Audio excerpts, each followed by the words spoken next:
The vice president of Student Life condemns a racist comment from a sorority member. And later, a Facebook post launches an investigation into an Iowa high school teacher. Find out what Iowa football has to say before they take on Penn State under the lights, and how two sisters are becoming the face of Iowa field hockey later in sports. The coldest temperatures we've seen this season will be here towards the end of the week. How cold will it be? Stay tuned for weather to find out. All that and more coming up on this Wednesday morning edition of DITV News. Don't go anywhere. DITV starts right now.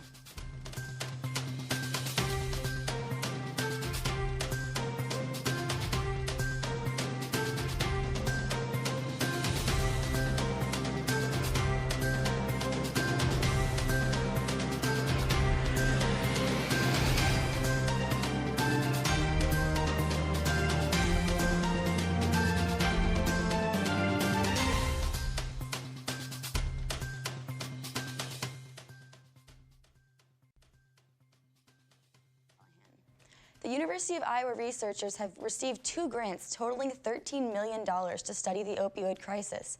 The end goal is to find ways to reduce reliance on opioids, as well as create alternative forms of pain treatment. University of Iowa professor of physical therapy and rehabilitation science, Kathleen Sluka, says to the KCRG, "We need to not only deal with reducing the opioid epidemic through standard means, but we need some alternatives for patients that they can use that are safe and effective," end quote. Sluka said the studies should take 4 to 5 years, with results following shortly after their completion. Vice President of Student Life, Melissa Shivers, spoke about the controversy surrounding the racist comments made by a Kappa Kappa Gamma on Instagram. Certainly earlier this week we were disappointed in the engagement or the comment that was made on the social media post, and I feel strongly that the FSL community has been very vocal in terms of their concerns and displeasure with that as well. From a Division of Student Life perspective, as you all know, there was a report submitted to the Office of Student Accountability, and that's really all that we can say in terms of a disciplinary process as it relates to a student, if there is a disciplinary process. Any repercussions for these actions are yet to come. YouTuber Jessica McCabe was in the Engle Theater yesterday to talk about her struggles with ADHD in college. Her lecture is titled "How to Be Unsuccessful in College." She wants to help students by telling them about her experience and what not to do if you have ADHD in college. There has been an increase in students accessing the disability services. To find out more on McCabe's visit, check out the front page of the Daily Iowan.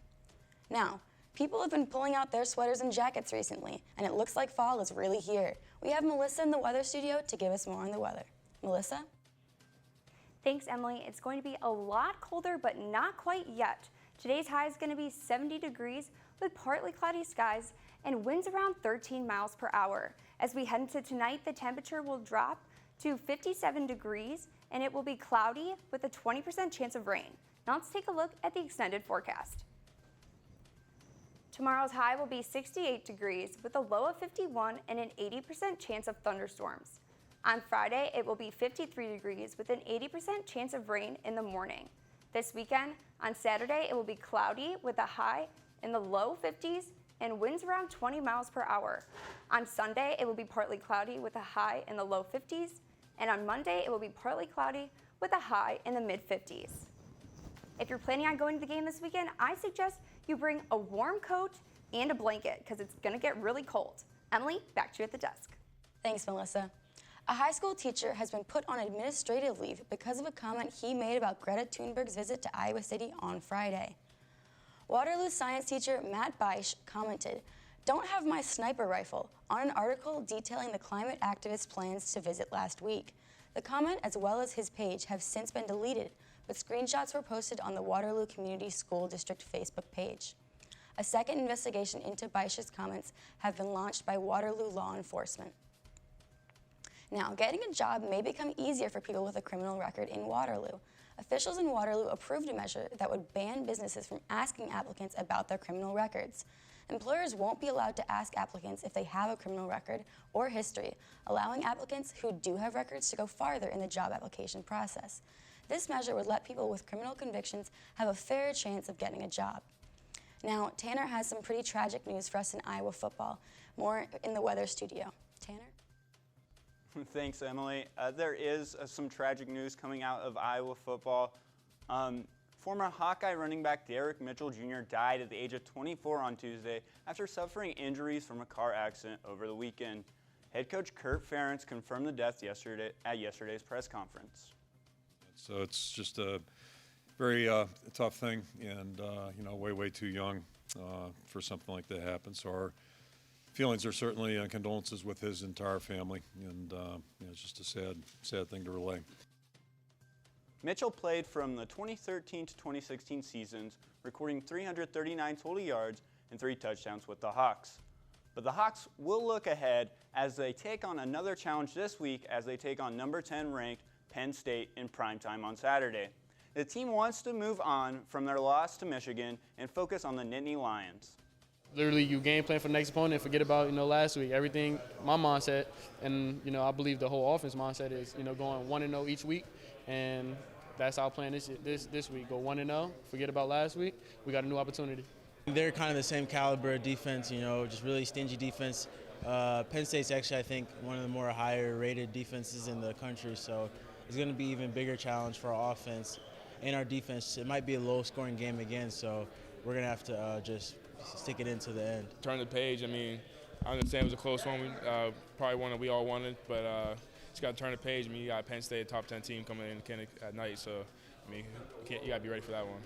All Penn State at this point. I mean, we usually give like a 24-hour rule after every game, so enjoying the win or either being pissed about the loss. So we all were pretty mad about it, and I know Monday when we all came here, we were back to work and grinding on the field, so it's all Penn State now. We will have more on the Penn State matchup Friday on our pregame show.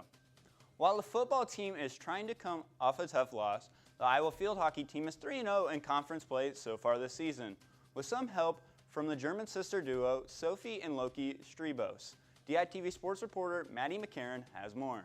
Strebos' legacy all began in 2010 with their older sister Marique, and now the family tradition continues with her younger sisters Sophie and Loki Strebos, a freshman and a sophomore on the field hockey team. Before Sophie and Loka Strebos were recruited to Iowa, their older sister Marique played field hockey for the Hawks from 2010 to 2014. This is where the girls got their first glimpse of what it would be like to be Hawkeyes.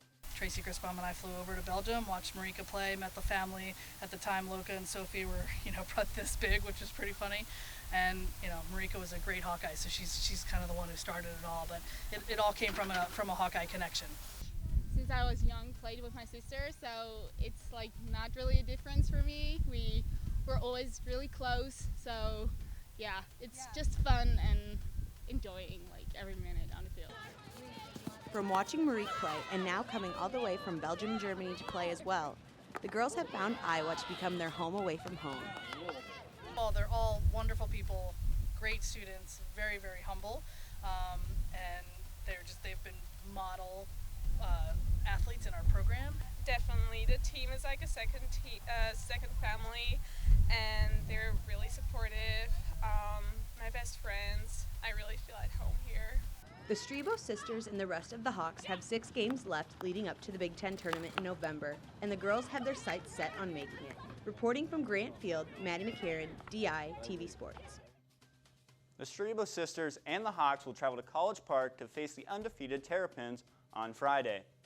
Field hockey isn't the only team heating up in fall sports.